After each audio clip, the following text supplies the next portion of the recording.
अफजल खान को छत्रपति शिवाजी महाराज ने फाड़ दिया और प्रतापगढ़ किले के पास ही उसकी हजारों की सेना को मराठों ने काट डाला।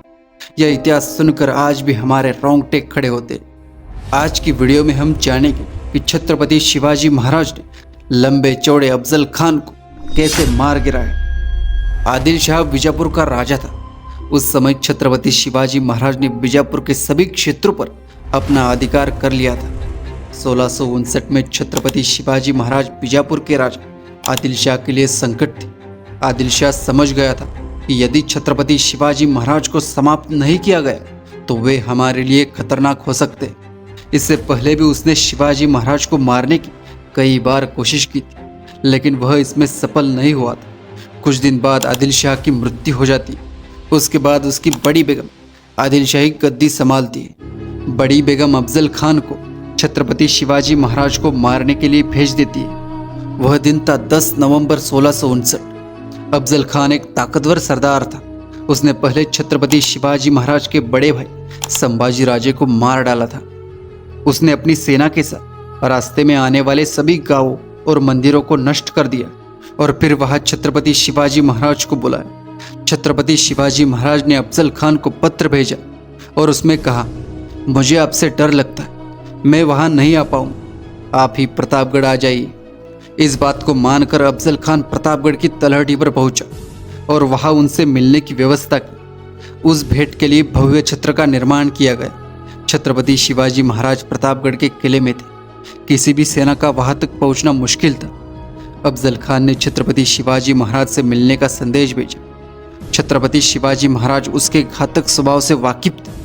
शिवाजी महाराज ने अफजल खान को फिर से एक पत्र लिया। उसमें कहा, किसी के पास यात्रा के लिए कोई हथियार नहीं होगा। शामियाने के बाहर इंतजार करने के लिए दोनों पक्षों के 10 अंगरक्षकों में से एक अंगरक्षक होगा।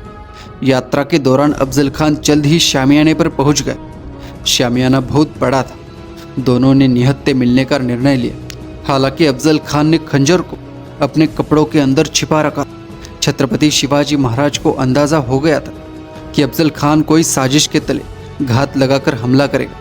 इसीलिए उन्होंने भी अपने कुर्ते के नीचे कवच पहना रखा और अपनी मुट्ठी में बाघ के पंजे छुपा रखे थे, जो आसानी से दिखाई नहीं देते थे। ऐसे में छत्रपति शिवाजी राजे बिना किसी डर से अफजल खान के खेमे में पहुंच गए।